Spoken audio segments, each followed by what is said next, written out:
Es un libro, vamos a, entonces yo me voy a referir, buenas tardes, buenas noches, ¿cómo están? Amigos de Kolkata y de la Indo-Hispanic Language Academy, que tenemos una gran amistad y un vínculo eh, entre lazos que nos unen por la cultura, por la literatura y las artes desde hace muchos años a través de los contactos que hemos tenido los dos, Ayoti, el doctor Vidyayopi Mukherjee, el tan estudioso y que ha preparado a cientos o miles de alumnos para aprender, además de su lengua materna, aprender el español. Y todos ustedes saben que en India son bilingües en inglés, no han perdido esa tradición porque necesitamos de otra lengua para poder comunicarnos en el mundo. Entonces, he elegido a Julio Cortázar porque de la mayoría de los escritores del siglo XX que van a figurar en el folleto que están preparando ustedes para distribución en la Feria del Libro, Book Fairs Calcuta, creo que va por el número 49, muchos años de intenso trabajo. Y de todos los autores que allí se citan, se ha hecho una selección de 12 autores, ya ustedes, los que viven en Calcata, verán. eh, Solamente Julio Cortázar estuvo visitando India, ¿m? Porque el contacto primero fue con Rabindranath Tagore. Cuando vino a América, él tenía que hacer un viaje para celebrar el 200 años, el bicentenario de una batalla en Perú, pero por un problema de salud que tuvo en el barco, quedó en Buenos Aires. Y nuestra escritora Victoria Ocampo, que ya sabía quién era Rabindranath Tagore, que ya era un afamado poeta, escritor y pensador en India, nacido en la zona de Bengala, su lengua era el bengalí, pudo acogerlo en las barrancas de San Isidro. Sobre ese tema no me voy a referir ahora, pero sí que hubo un primer contacto previo a que India se convirtiera en un país independiente, que eso fue a mediados del siglo XX.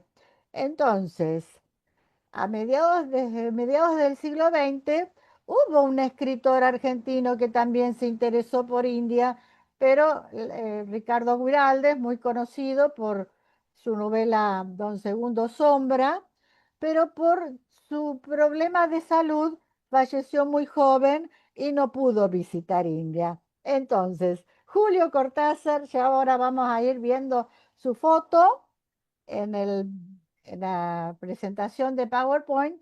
Julio Cortázar, que nació, yo les voy a contar brevemente porque seguramente ya saben bastante. Julio Cortázar es uno de los escritores argentinos más renovadores de nuestra literatura en el siglo XX por distintas causas, no solamente por su manera de escribir, sino por su trabajo con la lengua y con los temas tan originales, donde realidad y fantasía están amalgamados. Julio Cortázar nació, como tal vez sepan, en 1914. Es una fecha difícil para Europa y también para el mundo. ¿Por qué es una fecha difícil? Porque fue el inicio de la Primera Guerra Mundial. Si bien sus padres eran argentinos, por la actividad laboral del padre, que tenía una tarea de tipo comercial en la Embajada de Bélgica, él nació en Bruselas. nació, digamos, en un territorio que era impensado y justamente como les dije anteriormente, por las dificultades que generaba lo bélico, la guerra en Europa, tuvieron que irse a otros países cercanos, estuvieron en España, sobre todo en Barcelona, estuvieron en Francia, estuvieron en Suiza, pero después fueron a la Argentina, cuando Julio era un niño de 4 años aproximadamente. Entonces, para mí hay muchas cosas que me tocan, digamos, el corazón, porque como les dije desde un principio, siento gran admiración por la cultura milenaria de India, un país bellísimo. Yo conozco solamente algunas regiones que son las que se visitan eh, como turista, porque estuve en un congreso internacional hace muchos años y pude conocer, eh, bueno, por supuesto, Nueva Delhi, y la vieja Delhi también la conocí por su universidad. Estuve con estudiantes de India en esa oportunidad y también conocí el gran lugar tan maravilloso en Agra, el Taj Mahal, y estuve en Varanasi, estuve en Callao, es decir, los lugares que saben que son los más turísticos, pero la parte que le dicen el triángulo. No llegué a conocer de Bombay hacia el sur, que es un territorio precioso en la naturaleza, en la cultura y la diversidad de lenguas. Bueno, todo eso siempre me ha fascinado India, y desde que tuve ese contacto no paro de seguir leyendo, investigando. Y bueno, cuando combinamos con Divya con el doctor Mukhopadhyay, Mukherjee, hacer este encuentro virtual, digo, bueno, qué mejor que dirigirnos a hablar de prosa del observatorio de Julio Cortázar, que visitó ese lugar. ¿Mm? Julio visitó ese lugar.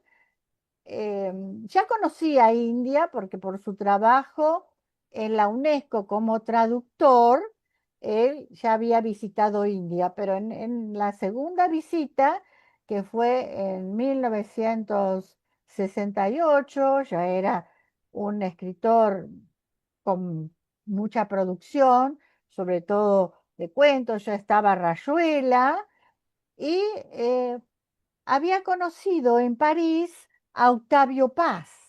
Octavio Paz fue embajador de México, primero en Francia y luego en India. Octavio Paz se maravilló con India y hay muchos libros de Octavio Paz que hacen referencia. Entonces lo invitó Octavio Paz a estar un tiempo en la residencia de la Embajada Argentina, perdón, la Embajada de México en Nueva Delhi, y hicieron todo un recorrido por distintas regiones, entre ellas Jaipur.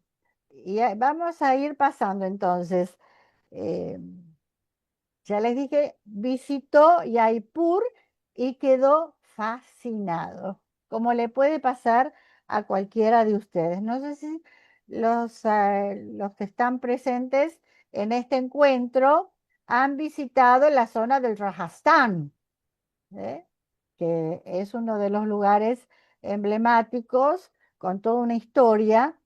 Y este lugar que es visitado hoy en día y fue construido por un Marajá, que es decir, un rey de esa zona, de la zona de Amber. Él fundó este lugar de Jaipur y tenía tan admiración por los observatorios. Tenía una formación científica importante, que además de ser guerrero, porque estaba ahí todo el imperio mogol, que es un tema histórico para desarrollar por los especialistas en el tema, pero el imperio mogol fue un imperio que dejó mucho en la India y también en el arte, en la arquitectura. Y Jai Singh segundo, que nació en el siglo XVI, pero bueno, todo esto se hizo en el siglo XVIII, tenía esa fascinación, ese asombro por el cielo, por las estrellas. Era un sueño construir observatorios y construyó varios, pero el de Jaipur es el que se va a encandilar a los ojos de Julio Cortázar cuando lo visitó. Por eso yo puse entre los propósitos una cita de un filósofo alemán, Hans-Jörg Gadamer. Es un filósofo alemán que vivió ciento y pico de años, 102 años creo. Maravilloso. Y a mí me pareció que esta cita eh, se adecua muy bien a lo que le pasó a Julio Cortázar cuando se encontró con esa magnitud del observatorio. Y a muchos de nosotros tal vez nos suceda. El esfuerzo de comprensión empieza así cuando alguien encuentra algo que le resulta extraño, provocador, desorientador. Julio Cortázar era un hombre de letras. Él había estudiado eh, siendo maestro, profesor, pero había estudiado letras, pero se interesaba por la cultura de la música y también evidentemente por todo lo que había alrededor, porque cuando hace el libro cita un artículo del diario Le Monde que hace referencia, ¿no?, a estas cuestiones científicas. Entonces ahí parte un poco. Él lo dice al principio como un epígrafe, la- cuando se refiere a las anguilas son peces que tienen todo un proceso de reproducción bastante extraño. Yo no lo sabría explicar porque requiere de un ictiólogo, es decir, lo que estudian los peces, los que estudian los mares, los que estudian los ríos también. Pero bueno, a él como escritor que fluctuaba siempre entre la realidad y la fantasía, le llama la atención. Y hace una referencia entonces a un artículo de este periodista que hace referencia a los peces. Entonces, ¿cuál es el propósito puntual? La fascinación que el Yontar Mantar de Jaipur en India, como ya les dije, en la zona noroeste de India, lindando con Pakistán, provoca en Julio Cortázar. Les digo que yo recuerdo cuando estuve, no pude detenerme demasiado porque cuando uno va en un tour no siempre se puede tener todo el tiempo para ir cada detalle, pero uno queda como nubilado al ver esa grandiosidad y esos aparatos. Fíjense que es del siglo XVIII, porque eso fue creo que en el 1724, es decir, que 2 siglos antes prácticamente de que Julio Cortázar fuera, porque él, ya les dije, él fue en 1968 y el libro salió en el 72, es decir, que era un hombre de mediana edad. Y, y él entonces ve el observatorio y empieza, porque es un poco su modo de escribir, que él lo que ve lo va superponiendo en planos fantásticos. Entonces, a las estrellas, ese sueño del observatorio que tenía el Marajá, Yai Singh, un hombre rico, pero también sufriendo las consecuencias de toda la lucha que había en esos momentos en los imperios. Entonces, esas estrellas se van a complementar con los peces estos, las anguilas, que se comen también, los españoles parece que las comen, pero él empieza como a hacer como un juego, porque la literatura de Cortázar tiene un enfoque lúdico fundamental. Uno de sus libros se llama Final de Juego, ¿m? Así como la infancia. Bueno, entonces hay un choque, hay un choque de opuestos, de estas diferentes realidades que ve Cortázar entre la ciencia y la poesía. Porque este libro, prosa del observatorio, ustedes saben que prosa es una manera de escribir que se opone al verso, que tiene otro ritmo. Este texto es un texto que no se puede clasificar como que es un cuento o que es un poema largo, no. Es un género que se caracteriza por la hibridez. Por un lado está la crónica, por el otro lado hay imágenes de carácter muy poético, por el otro lado hay un lenguaje semejante al ensayo cuando hace referencias a los aspectos científicos. Porque Cortázar, bueno, en vida prácticamente no publicó poesía, pero sí después de muerte se publicaron sus poesías que él empezó a escribir desde siempre. Bueno, ¿por qué puse ahí destacar que Cortázar apela a un encuentro creativo entre las distintas esferas del conocimiento? Porque claro, él toma lo científico de las anguilas que cuando se van formando tienen como una forma de serpiente, pero al principio son como unas larvitas que tienen otro nombre, que ahora no me lo acuerdo, tengo que buscarlo. Es como los gusanos, ¿no es cierto? Que primero es gusano y después se transforma en mariposa, pero es una transformación desde que aparecen en los ríos hasta que van a desovar en el mar de los sargazos. Sargazos es un mar de algas que va para el Atlántico. Es decir, que hay como un juego multiplánico, como es siempre la literatura de Cortázar y un lenguaje imaginativo, porque él se deja fluir. Y en muchas entrevistas que todavía podemos ver, gracias a Dios que podemos verlo en entrevistas, porque pocos tuvieron la oportunidad de conocerlo personalmente, porque él en la Argentina no vivió más que de niño. Ahora ya les voy a contar esa parte que también me toca el corazoncito. Él desde el año 51, es decir, mediados del siglo XX, hasta que falleció en el 84, estaba en París. Por supuesto que se movía.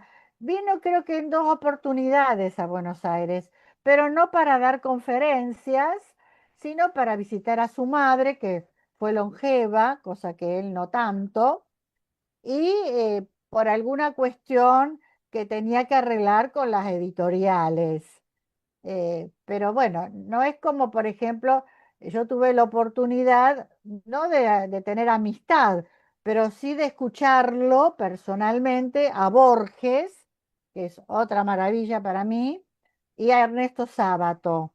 A ellos sí los escuché en conferencias. Ahora también los podemos ver en los canales de YouTube. Bueno, acá les puse La infancia de Cortázar en Banfield. La que se ve es una foto de muy mala resolución, pero Cortázar, cuando vinieron a la Argentina, sus padres, con él y su hermana, vivieron en esta casa que ya no existe, fue demolida, en la calle, que ahí lo dice después, en la calle Rodríguez Peña 585. Yo nací muy cerca de ahí. Era otra manzana.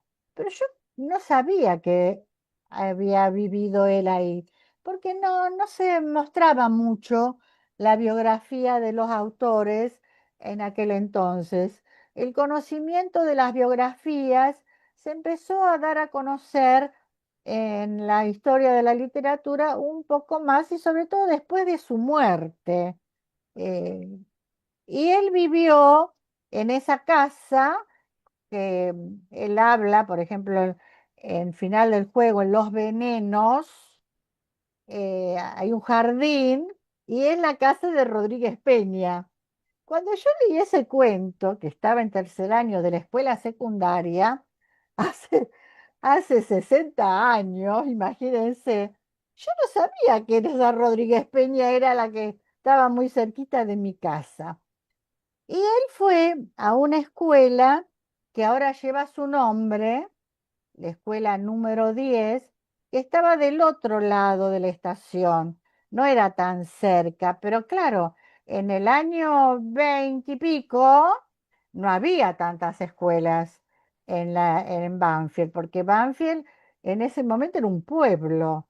Ya pasó los 150 años de su fundación y como él dice en una entrevista, y yo lo sé porque nací ahí, es una localidad que surgió por el ferrocarril, como tantas otras, como Temperley, es decir, muchos nombres ingleses, porque en la Argentina los ingleses tuvieron una incidencia muy importante. Bueno, esa escuelita se llamaba Julia Roca, pero por haber sido alumno en esa escuela que yo conocí, porque la fui a visitar cuando era practicante del magisterio, pero no sabía que, cuando yo la fui a visitar, no sabía que Cortázar había hecho. Bueno, sigamos entonces, sigamos entonces con la próxima imagen que, por supuesto, de la infancia. Él vive en Buenos Aires, en distintos otros lugares. Él estudia en el profesorado Mariano Acosta, que es la escuela normal número 2 de maestros varones, porque ahí se diferenciaba. La escuela normal número 1 era de mujeres. Ahora todo es mixto, pero en esa época era... Bueno, y él estudia, es maestro, se recibe después de profesor y por distintas cuestiones económicas de la familia no puede continuar con la universidad de la Facultad de Letras y da clases hasta que decide irse de la Argentina por motivos eh, muy personales y vive en París y él había hecho el traductorado de inglés y de francés, entonces un poco se ganaba la vida traduciendo. Tradujo excelentes obras, por ejemplo, tradujo del inglés a Edgar Allan Poe. Yo hablé hace poco del Cuervo con una traducción que había hecho él y tradujo a John Keats, que él no nombra en este libro. John Keats, un poeta inglés, lo amo también a John Keats, y tradujo el francés muchísimas obras.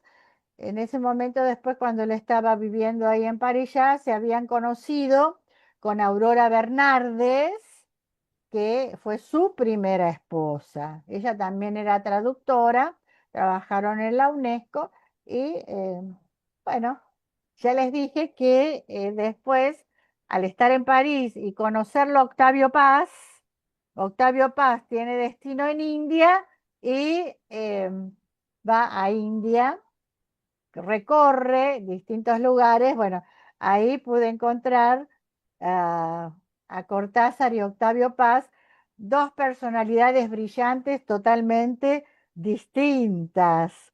¿Mm? Octavio Paz se maravilló por la India y a Julio Cortázar India le generó otros pensamientos, le generó más imaginación para buscar causas más ligadas al humanístico y no tanto a lo estético. ¿Mm? Se, se le generó en él una cuestión más humanitaria. De ahí después su curso que tuvo una orientación política de la que yo no voy a hablar ahora, pero es ampliamente conocida.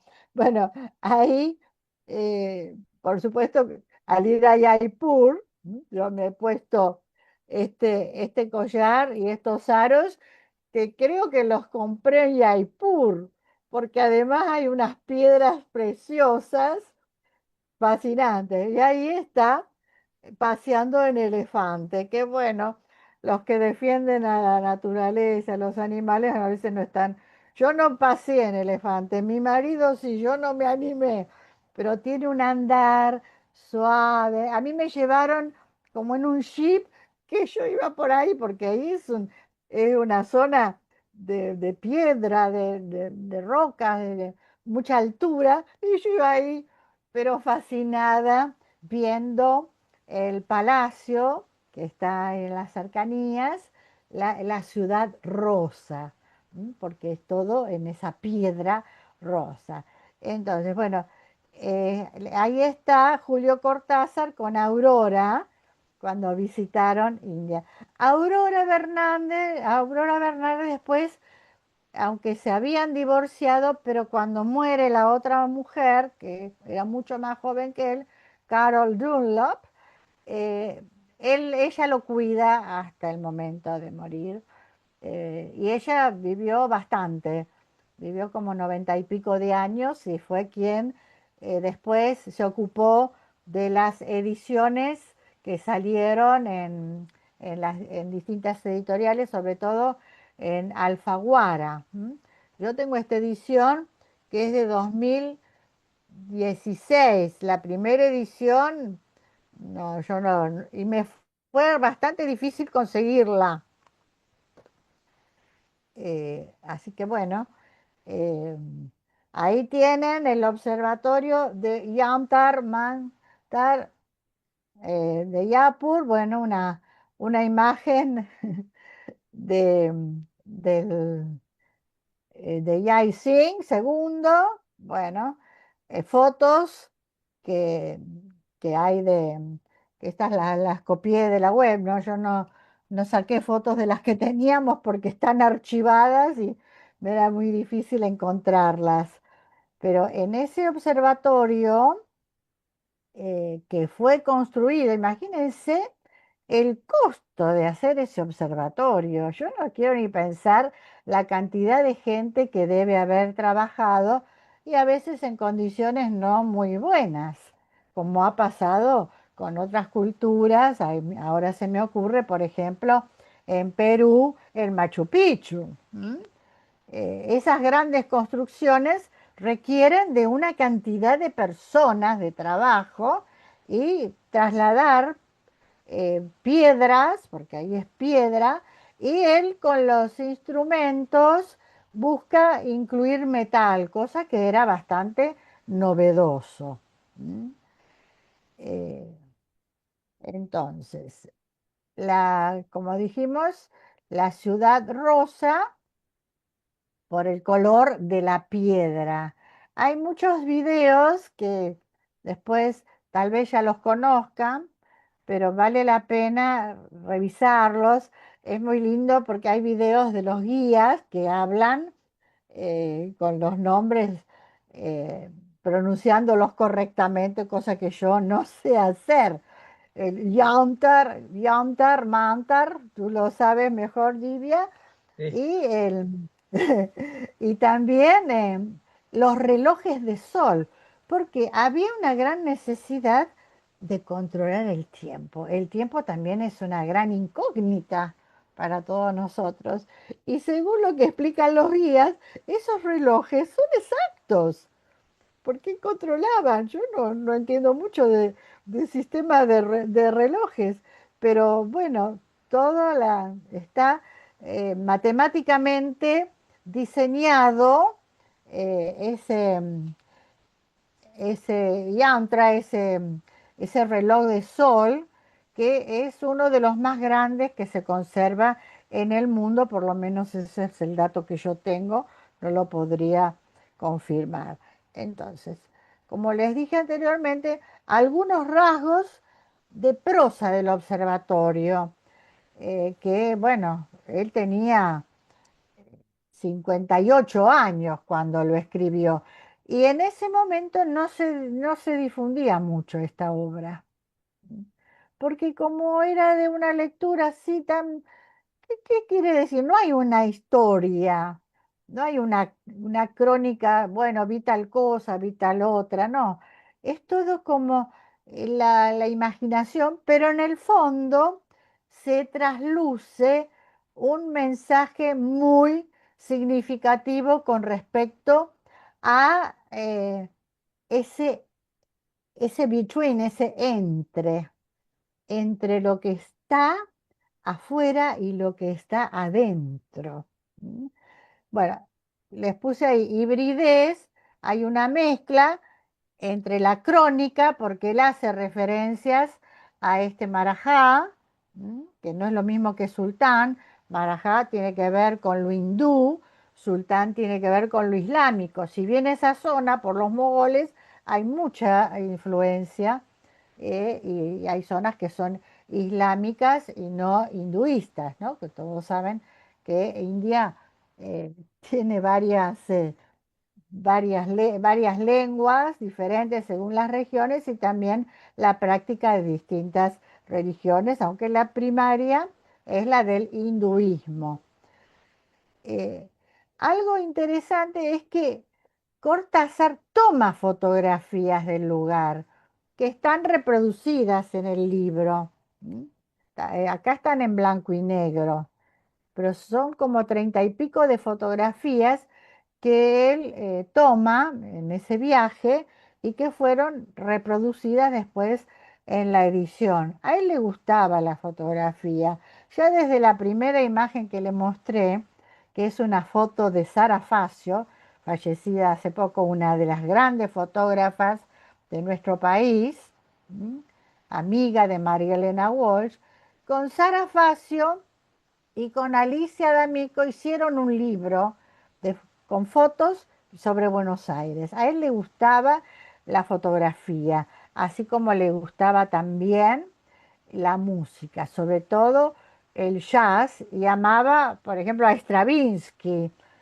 Igor Stravinsky se ligó mucho al jazz después porque se tuvo que ir de Rusia y bueno, recaló ahí y el jazz estaba muy a la boga.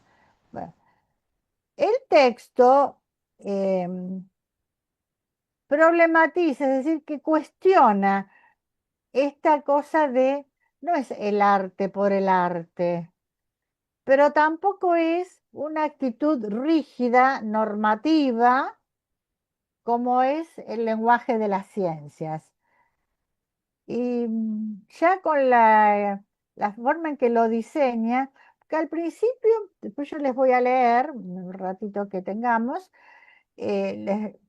parece que está escribiendo un poema en prosa al estilo de Baudelaire, de Charles Baudelaire, a quien él admiraba, porque él cita a varios autores acá.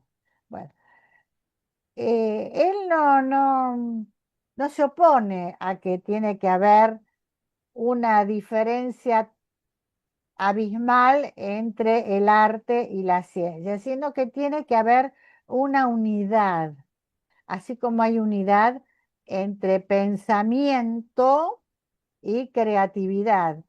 Él no escribe a partir de ideas, escribe a partir un poco de los sueños, de lo onírico. Seguimos entonces con otro de los rasgos que él no describe directamente las cosas, sino que las deja entrever. Por eso tal vez genera un poco de dificultad su lectura, porque hay que meterse en el mundo cortasariano. El mundo cortasariano no está construido con un lenguaje directo, sino que es un lenguaje sugerente que se deja entrever, hay un ¿m? Entre la superficie y lo que está profundo. Y en esa superficie no vemos cosas objetivas, pero, pero las imágenes, uno lo empieza a leer y parece que se va del mundo, llega a un plano de ensoñación. Y muchas veces también es irónico, ¿m? Porque ya es su personalidad, que no le gustaba lo rígido, lo académico, así acartonado, le gustaba el fluir de las cosas, la espontaneidad, la libertad. Hay una organización en los textos, hay una estructura.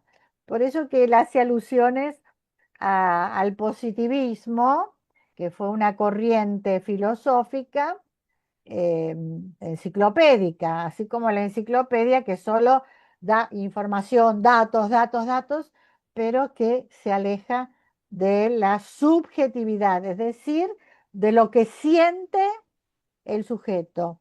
La escritura de Cortázar parte mucho de lo intuitivo, como en todo poeta. ¿M? Bueno, como les dije antes, las estrellas las estrellas en el firmamento, en el cielo, cómo alcanzarlas, pero también las anguilas en las aguas, la profundidad. Es decir, que está como en Rayuela, ¿no? El cielo y la tierra, como en el juego de Rayuela, que es lo que nosotros tenemos, ¿no? Y hasta en otras culturas, ahora se me ocurre, ¿no? En el Tao, por ejemplo, el yin y el yang son los dos opuestos complementarios. Y acá se da por el cielo y por la tierra.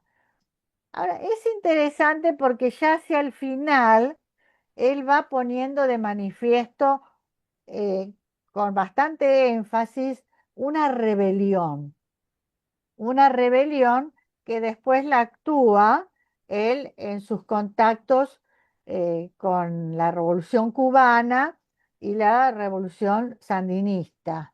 No es que haga un texto político, panfletario, pero indudablemente que hay una defensa de la libertad del ser humano. Entonces habla de la noche pelirroja. La noche es oscura.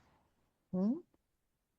El cielo de noche, bueno, está oscuro, por eso necesitamos, que a veces en las ciudades no se ven las estrellas, pero necesitamos de la luz. Y la mañana, el alba, es clara, blanca. Entonces, esa noche pelirroja es cuando el cielo se empieza a poner rojo. ¿M? Y ese rojo implica la sangre. La sangre es la vida, es lo que tenemos que nos permite, ¿no? El fluir que está en nuestro cuerpo, esa sangre y la necesidad de luchar para que tengamos la blancura. ¿M? Que la sangre desaparezca así desde lo simbólico, ¿no? Oscuridad y sangre se contraponen en la noche. Es un llamado a la revolución. Es una conexión que invita al lector y destinatario del discurso a salir de su encierro. Bueno, el llamado a la revolución, desde mi punto de vista, ahora me aparto, tampoco lo hacía él, eh, el llamado de la revolución es un cambio de ideas, una transformación. No significa que andemos con una ametralladora, por ejemplo. Eso no es revolución. La revolución de ideas pasa por la defensa del ser humano.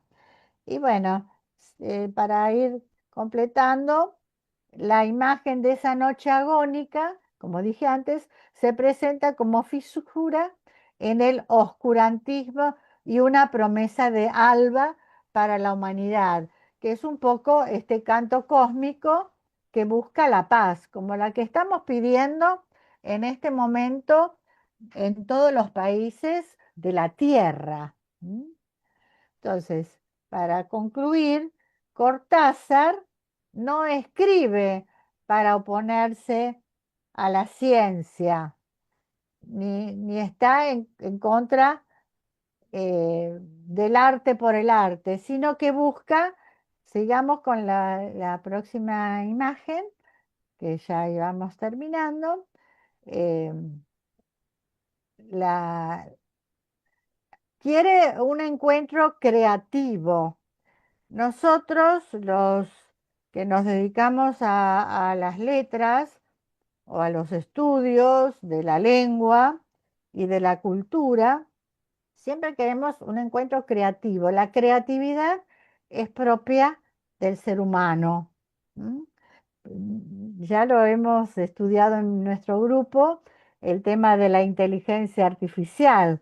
La inteligencia artificial no tiene alma, tampoco puede crear en el sentido de lo humano. ¿M? Y cuando, bueno, ahí hay un elefante pobrecito todo, todo adornado, pero bueno, el elefante es un animal muy representativo de India, bueno, en la mitología hindú también, con Ganesha, bueno, de eso después ustedes me van a contar a mí, que saben mucho más de la mitología hindú, que es fascinante, fascinante. Yo siempre digo, a mí me encanta la mitología porque tiene tanta imaginación. Bueno, ahí puse una foto de un recuerdo. ¿Te acuerdas, Divya y Oti, de Reba Sí. Ghosh? Cuando Reba Ghosh vino a la Argentina, bueno, estuvimos hace 26 años exactamente. Ella ya ha partido, ¿no? Era una profesora en un colegio de Kolkata y ya se había retirado, entonces vino a conocer la Argentina y ahí nos estamos. Bueno, estas son imágenes de lugares emblemáticos. Bueno, ahí ya me ven, como yo soy Sagitario. Ahí está en la foto con el Sagitario. Y bueno, esta quedó descolgada porque está Julio Cortázar con su mamá. ¿M? La madre era profesora y bueno, él cuenta, ¿no? Si hubiera sido en otra época, hubiera podido desarrollarse de otra manera como intelectual. En el medio está Thomas Mann, porque Julio Cortázar hace una alusión, ¿no? Si Thomas Mann hubiera leído un poco a Hölderlin, las cosas serían distintas. Hölderlin, un poeta inglés, perdón, alemán, y Thomas Mann, bueno, fue alemán, pero tuvo varias nacionalidades, premio Nobel, bueno, con novelas maravillosas, pero por distintos problemas de su orígenes tuvo que salir de Alemania. Y bueno, ahí está Octavio Paz, ahí hay todo un dibujo de Hölderlin, otro poeta, y dice, si Thomas Mann hubiera leído a Hölderlin, hubieran sido las cosas distintas. Pero también piensa, si hubiera leído a Marx, si Hölderlin hubiera leído a Marx, también las cosas hubieran sido distintas. Es decir, que no contraponer los enfoques, sino tratar de ejercer un pensamiento reflexivo. Bueno, ya estamos para las preguntas y no queda mucho tiempo para leer, salvo que las preguntas tengan que ver con la lectura, porque es La verdad, fascinante. Bueno, bueno, ¿alguna pregunta en especial, Divayoti? Sí, primero, gracias, Cristina. Ahora, si ustedes tienen alguna pregunta sobre el tema, Julio Cortázar, o cualquier tema de la literatura argentina, puede, pueden preguntar, ¿sí? O también de otras cosas, no solo de literatura, también la vida cotidiana, también puede. Sí, con toda confianza. Sí, eh, Aprovechemos este rato y después, si quieren, siguen preguntándome vía WhatsApp, siempre abierto para quienes se interesan por aprender. ¿sí? Oliver, ¿alguna pregunta? Buenas tardes. Hola. Bueno, buenas. Hola, hola. Muchas gracias por esta presentación maravillosa. Ah, Me estaba preguntando de una cosa en el contexto de la idea de la noche pelirroja y la revolución, rebelión del ser humano. Ah, y la pregunta es, ¿qué hubiera o qué hubiera dicho Julio Cortázar ahora sobre la situación en América Latina? No solo en el contexto particular de Venezuela, sino también de la situación entera de América Latina. ¿Qué diría él? Sí, yo pienso que diría casi lo mismo, porque han pasado desde su muerte 42 años. Él falleció en el 84. Cuando estaba preparando esto, porque no lo había preparado para hablar en ninguna otra oportunidad, es la primera vez que hablo de este libro. Y sinceramente les digo que me tocó muy de cerca porque reviví la situación. Yo no estaba en forma directa, pero con todo lo que pasaba en Nicaragua, por ejemplo. Tuve oportunidad de mirar videos donde está Ernesto Cardenal. Julio Cortázar había tenido amistad con Ernesto Cardenal, excelente poeta, con algunas dificultades por ser sacerdote. Bueno, es largo de explicar, pero considero, respondiendo así rápido a tu pregunta, que él hubiera pensado algo similar sobre esta noche pelirroja que lamentablemente aún hoy no podemos superar, como pasa con la guerra. Hace muchos años dije, parafraseando, la guerra no muere nunca. Tenemos testimonios desde el Antiguo Testamento. Es triste decirlo, es muy triste. Por eso que nosotros, tanto desde la Indo-Hispanic Language Academy como de otras entidades que a los que están conectados pertenecemos, lo que buscamos es generar microespacios de paz, de armonía, porque contra todo el avance eh, lamentablemente tecnológico, porque la bomba atómica surgió para matar. ¿M? Las computadoras surgieron en plena guerra para comunicarse, pero a veces no son utilizadas para el bien. Lo mismo que está ocurriendo con la inteligencia artificial en buena hora, cuando vamos por el camino del bien. Para los que practicamos la religión, lo consideramos siempre la búsqueda del bien. Para los que no practican ninguna religión, yo pienso que es lo mismo.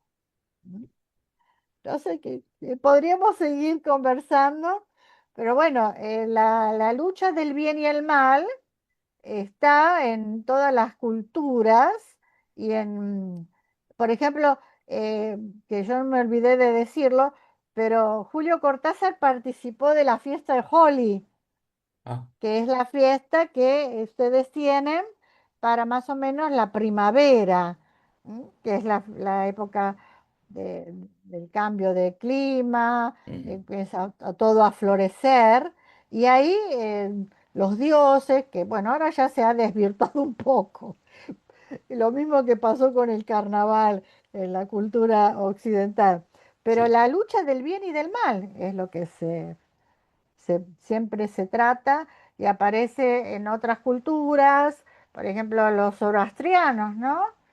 Que todavía celebran, tienen un año nuevo, más o menos para la primavera, ¿no? En sí, los persas, que los persas en Irán, antes de ser islámicos, eran zoroastrianos, pero la tradición de Zoroastro la conservan. Así sí, que sí, hay que volver a las fuentes, pero bueno, contra el narcodólar, el narcotráfico, que da muchos más dividendos que arar en el campo como quería Gandhi. Gandhi no quería maquinarias. Yo he visto cómo cortaban el pasto ahí en el Hotel Ashoka, a mano nomás, con una hoz. Bueno, pero tampoco se puede hacer eso porque los tiempos son distintos. sí, Bueno, sí. gracias, Gracias. Aníbal. Escribe después, ¿eh? ¿Qué escribes? Sí, No, sí, seguro. Onirvan, Gracias. Onirvan es el persona que está editando nuestra revista, porque Ah, publicamos una revista en bengalí y esta, la edición del enero, todo dedicamos a Argentina, total, porque por la feria de libros dedicamos esta edición. Y también seguimos una revista en papel. Sí, ah, así yo les invito a otras argentinas que están presentes hoy, sí, mandar sus artículos, poetas, cuentos, así que podamos hacer el puente entre India y Argentina actual. sí, bueno, ¿quién más va a preguntar así? Eh, Intercambiamos, que es tan importante. Sí, Leca. Ah, sí, tengo una pregunta. Me gustaría saber qué temas sobre la identidad de Argentina aparecen en los cuentos de Julio Cortázar. Y bueno, no sé si son temas de identidad argentina, sino que son más bien de carácter universal, porque él juega mucho con la fantasía. Entonces siempre va a Mm. estar la condición humana, no es que eh, hay mucho trabajo de intertextualidad.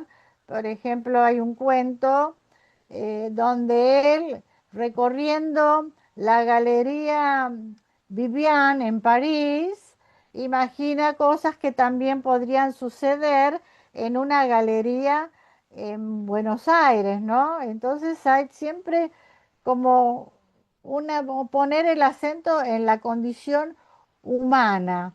¿M? No es que haya, porque la identidad de Argentina, él destaca lo latinoamericano. Él dice que Vale, se de siente todo. más latinoamericano, pero hay que tener en cuenta que somos un crisol de razas los argentinos con mucha inmigración europea, muchísima inmigración europea. Por los apellidos te puedes dar cuenta, mi apellido viene de origen español y muchos de los que están aquí también o de origen español o de origen italiano, pero también hay otras culturas. Entonces, él es hijo de argentinos que a su vez vienen de franceses, la madre tenía un apellido francés y el padre tenía un bisabuelo vasco, es decir, español. Entonces, él tiene raíces europeas en sus ancestros, pero lo que defiende siempre es la libertad de Latinoamérica. No lo ve como...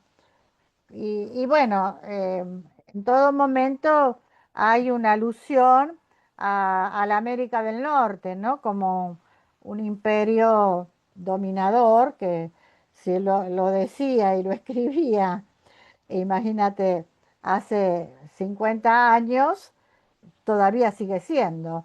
Aunque bueno, para mí no sería un problema porque siempre va a haber una potencia dominadora, como fue, ustedes lo vivieron con los británicos. ¿M? Sí. Calcuta era la capital de India. ¿M? Y ha dejado cosas maravillosas.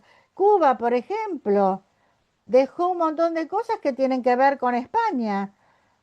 Perdieron la isla los españoles en 1898. Sin embargo, uno recorre La Habana Vieja y es España. Así que este tema de las potencias y de los poderes imperialistas es un problema que tiene que ver con la historia de las civilizaciones. Una de las civilizaciones con mayor cantidad de esclavos en la historia de la humanidad parece que fue Roma. Y bueno, el imperio mogol no se quedó atrás. Y las dinastías en China tampoco. Y ya vemos lo que está pasando ahora con China. Él no habla tanto de China, pero bueno, no es tan fácil poner una identidad exclusiva, porque él mezcla, hace todo un juego. Ya en la rayuela se ve cómo salta, así como para jugar la rayuela hay que saltar. No sé si allá de niñas ustedes saltaban, las niñas y los niños, ¿no? Pero hay que saltar y tener equilibrio para no pisar la rayita. ¿M? Eh, por eso se llama rayuela. Leí en algún comentario que él le quería poner mandala, como lo Sí, mandálico, ¿no? sí, Como eso hacen es. ustedes. Sí, Pero después lo cambió por rayuela, más argentino, porque su lenguaje no cambió demasiado por vivir en Francia. Conservó y el argot eh, porteño, ¿no? Él vivió en varios lados de la Argentina siendo profesor, pero de la última casa era en un barrio de la ciudad de Buenos Aires.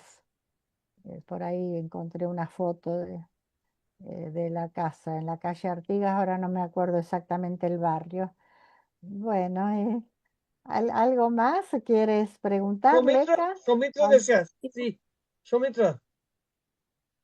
Am, Mi pregunta es, si en una época de poder imperialista, si es posible de imaginar una literatura como Rayola, una conciencia que es presente en una literatura Rayola en esta época de poder imperialista. sí, el asunto de escribir una novela como Rayuela o como los cuentos de Cortázar es que invitan al lector a un pensamiento abstracto, simbólico, que el lector de hoy a veces no tiene tiempo de detenerse en pensar e imaginar y quiere actuar. Entonces, parecería que hay una gran influencia y un gran interés por una literatura lineal, como si uno estuviera casi leyendo un periódico, como si estuviera leyendo la prensa. Fíjate que todo lo que nosotros recibimos por la web, en internet, por las redes, un reel, 5 segundos. ¿M? A lo mejor 15. Un TikTok, ¿cuánto dura? 3 minutos.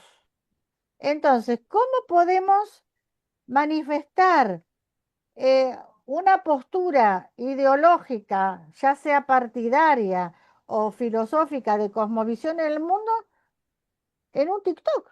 Yo la verdad que se han, hay mucho, hay muchas performers, muchos festivales. Yo lo he escrito también esos comentarios en artículos, así, notas de opinión, pero en un festival la gente lee. Pero si tiene que leer algo que lo entiendan todos, porque están ahí un montón de personas. Hay festivales de poesía en Medellín, Colombia, por ejemplo, o hay otro que no sé si se estará haciendo en Nicaragua, en Granada. Y claro, van multitudes de personas y la gente habla, eh, toma alguna bebida, come. Entonces, no hay concentración. Para leer una novela o un cuento como los autores que fueron una consagración en el siglo XX, necesitamos otros ritmos de vida. Imagínate, las novelas rusas del siglo XIX. Yo ahora no leería a Dostoyevsky, porque no, vos lo ves unos tomos así, ¿y cuándo lo lees? Sí. Es muy complejo. Por eso es que la imagen visual ahora desata muchas connotaciones. Eh, por eso el lenguaje visual está muy en boga el arte conceptual, que ya empezó con Marcel Duchamp. ¿M? Pone un objeto, el clásico inodoro o letrina, no sé cómo le quieran llamar, y, o latitas como las de Warhol, latitas de sopa, y todo eso tiene que ver una connotación. Eso ya se hizo hace muchos años y se sigue haciendo. El, el dadaísmo, el surrealismo, la poesía visual, la poesía concreta, la poesía sonora, pero son flashes. Yo no sé si se puede hacer ahora una novela como experimental, como o mismo a Rulfo, que hace 40 años que falleció. Bueno, Pedro Páramo, bueno, eh, una escritura, todo parece que está en el mundo de los sueños. Y una persona que está en el aquí y ahora no sé si se puede concentrar. Eso me lo dirás tú, Sumitra. ¿Eh? ¿Qué me dices? Sí. Tienes silenciado. Sí. Ah, yo creo que es muy necesita de hacer un trabajo como que Julio Cortázar ha presentado en su época. Creo que nuestra generación tiene responsabilidad de ah, mm, presentar un trabajo como eso. Es muy necesario para nuestra sociedad de hoy en una época de poder muy diferente. Así es. Bueno, entonces nosotros somos los responsables de hacer esa actividad, pero con otras extensiones. Ya lo han hecho también en defensa de la libertad los grupos, las bandas de rock, ¿no? Por ejemplo, un Pink Floyd, ¿no? Y tantos que han trabajado para Amnesty, independientemente de seguir alguna ideología partidaria, pero lo que importa acá no es la ideología partidaria, que a veces tiene intereses que no son tan buenos, sino la defensa de la libertad de la condición humana y vivir con dignidad. Entonces somos nosotros y lo vamos haciendo casi de una manera invisible. Nosotros, por ejemplo, tenemos la Academia de Literatura Infantil, Juvenil, que está trabajando porque hay que empezar con la infancia, con la formación de los chicos.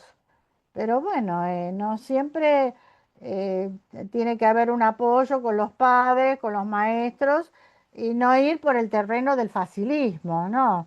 Mirá un TikTok en vez de leer un libro. Bueno, Sumitra. Un gusto, ¿eh, Muy, Sumitra?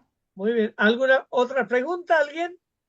Sí, Hola, buenas tardes. Sí. Sí, buenas tardes. Am, Muchas gracias por su presentación hoy. Tengo una pregunta, es que en las obras de Julio Cortázar pienso que podemos ver que la frontera entre la realidad y el sueño es muy mezclada. Entonces, creo que el concepto de una realidad estable es Julio Cortázar se rompe en muchas de sus obras. ¿Podría decir un poco sobre esto? ¿Qué piensa usted? Sí, su manera de construir los textos es justamente el territorio de lo fantástico, como lo define Svetlana Todorov, que no hay un límite entre realidad y fantasía.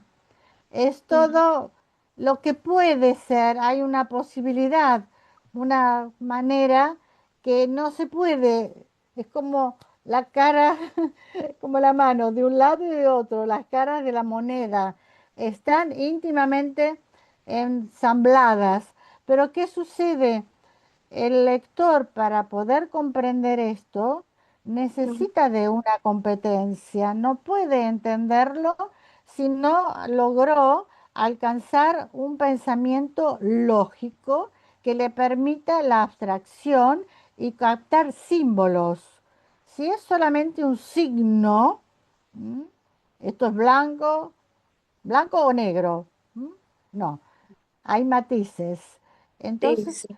requiere de un pensamiento crítico, reflexivo y también unir lo que es el sentimiento y la razón, ¿m? La emoción y la razón, porque la literatura de lo fantástico muchas veces se desprende de algo intuitivo. ¿M? A mí también cuando empecé a leer esto, digo, uy, el sueño del astrónomo de este Marajá por construir esos observatorios y querer alcanzar, como si pudiera alcanzar las estrellas. Y en el caso de Cortázar, ver cómo esa transformación de las anguilas, y la transformación de la noche negra en noche blanca. Entonces, eh, por eso que al principio puse la cita de Gadamer, que es lo que te llama la atención, aunque a veces no entendés, te desorienta, pero esa desorientación, ese asombro, si uno se detiene y empieza a trabajarlo, a veces te vienen los sueños, pero hay que dejar que el sueño afluya y te despertás. Ese despertar es el que necesita el lector, así como el despertarse es como que estamos engendrándonos y ese despertar a la vida. No es fácil si no hay un lector, como él lo llama, cómplice, o como yo lo llamé también, eh, infinito, y como lo llamó Humberto Eco, que lo llamó lector modelo, pero no modelo porque todos tengan que ser iguales, sino porque es un lector con competencias psicológicas, para reconocer también recursos que utiliza la lengua, ¿m? Porque a veces una palabra puede tener diferentes significados y en el Sí. enlace de una oración, según cómo esté construido, es diferente. Ustedes que vienen de una lengua eh, madre general, porque el sánscrito, bueno, los caracteres de ustedes son los del sánscrito, pero es como que es una lengua origen que le da posibilidad a un entendimiento. Yo me acuerdo que cuando veía a los chicos, digo, ay, pero qué inteligentes tienen que ser estos niños para poder aprender a escribir en hindi, ¿no? En ese momento era la lengua, no sé ahora, pero es como la lengua más oficial de la India, pero es parecido como escriben los caracteres del Devanagari, no me acuerdo cómo se llama, que usan en la zona de Bengala. Así que eso sí Por eso que en un principio era difícil acceder a Julio Cortázar, pero después se empezaron a estudiar, porque las obras de él empezaron a publicarse a mediados del siglo XX. ¿Mm? Y después, bueno, muchos críticos la empezaron a estudiar. No voy a nombrar a todos los críticos, pero bueno, sí quiero nombrar, porque fue profesor nuestro, digo nuestro porque no sé si hay alguien que lo tuvo de profesor, Roberto Ferro, ya fallecido, que hace cosa de 6 años un poquito más, hizo todo un trabajo sobre Julio Cortázar y toda su obra. Este libro fue publicado en 2018, y todavía hay mucho para estudiar sobre su obra, que yo no creo que lo pueda hacer en el resto que me queda de vida intelectual, porque muy difícil poder abarcar toda su obra. Justamente ayer estaba mirando y encontré otro libro interesante. Un momento, que saco de la bolsa, porque él también se entusiasmó con, no tanto, no con el hinduismo, pero sí el budismo zen. ¿M?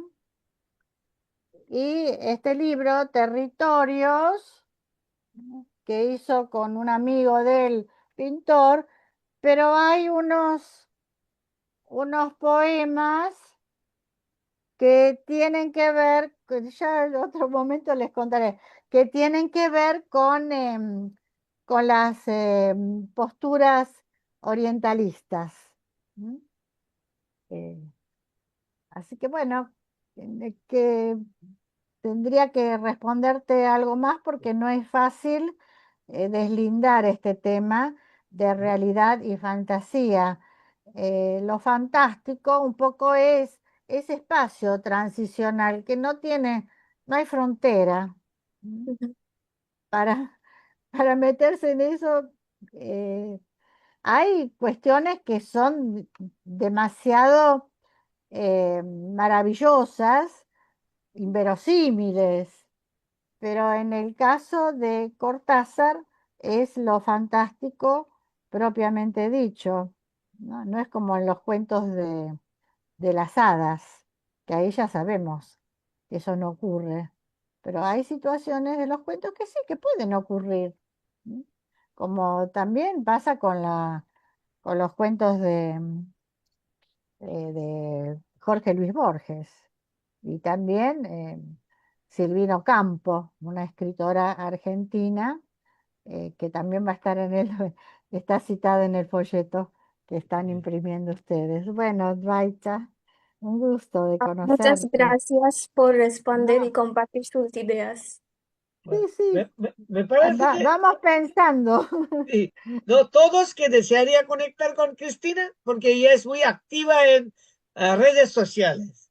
Así puede buscar Cristina Pizarro en Facebook, así puedes poner en contacto.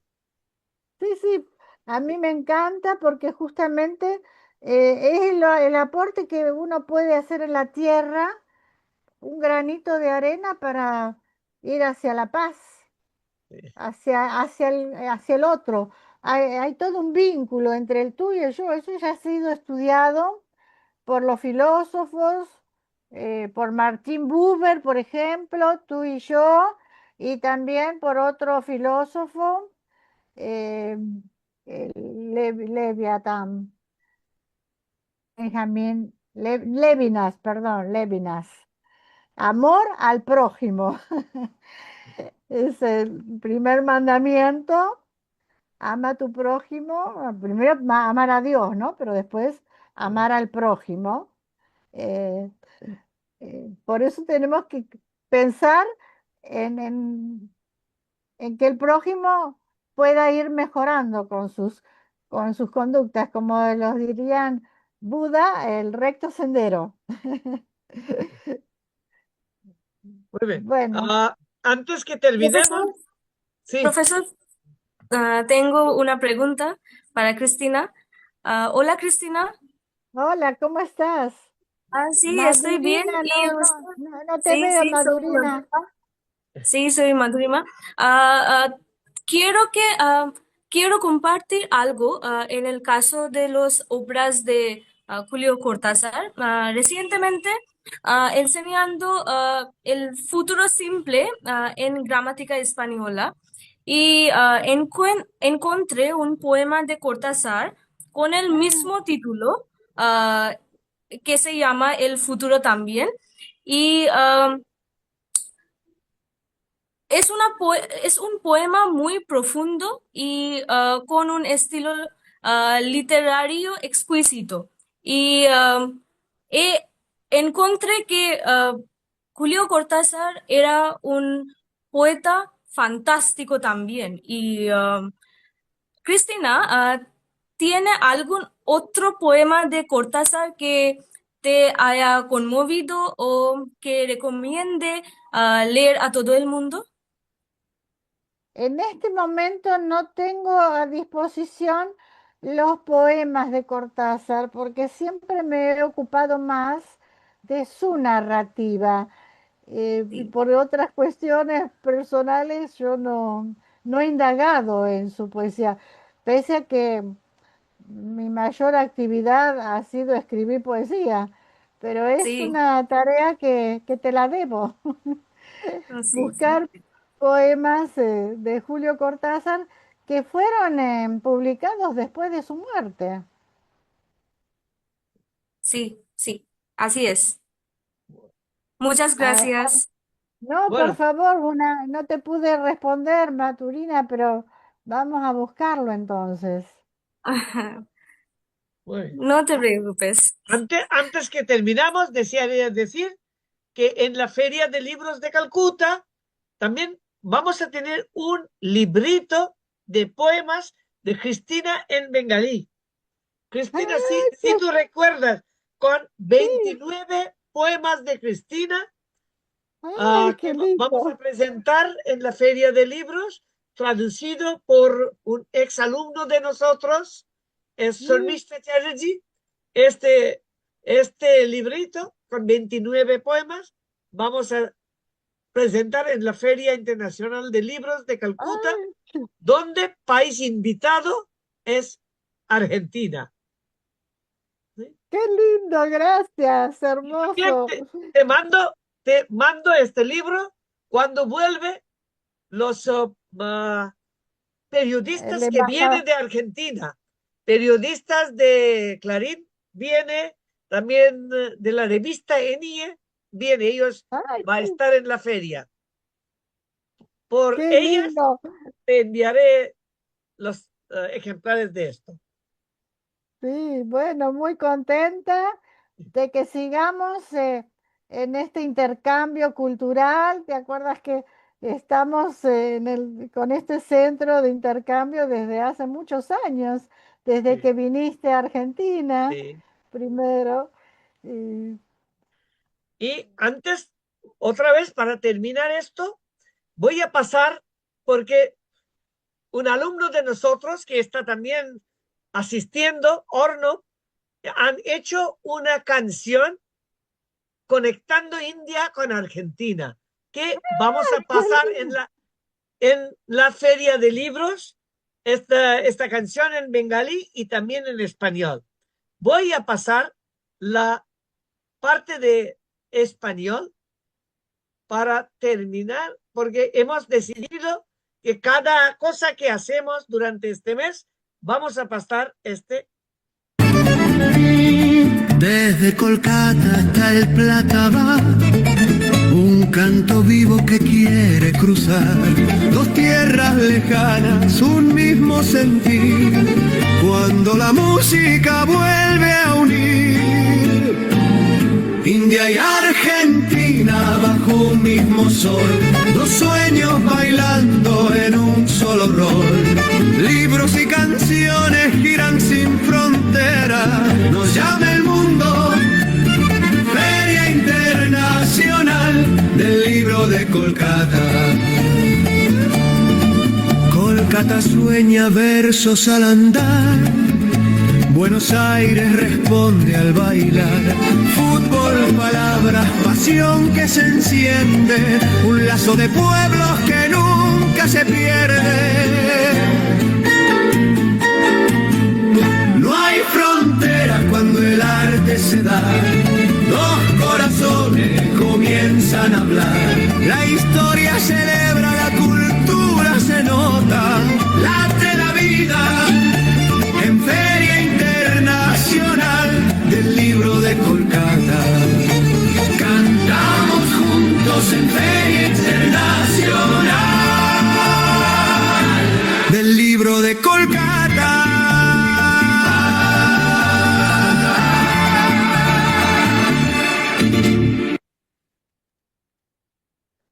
Bueno, Hermoso. es también Lindísimo. producto de un alumno, exalumno de español en Kolkata. Precioso, felicitaciones. Realmente qué ganas de ir, pero bueno, no es posible, no es posible. Sí. Estaremos con el alma nomás, con todo el Muy bien. alma.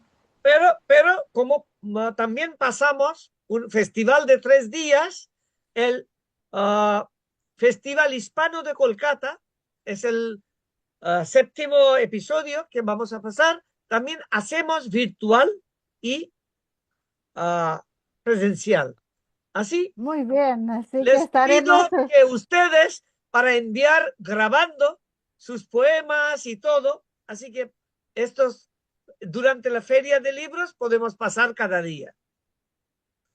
Muy bien, qué lindo. Te mandamos entonces, Sí, mándame. mandamos videos. Sí. Muy bien, gracias a todos estar con nosotros y también a las argentinas que están con Cristina.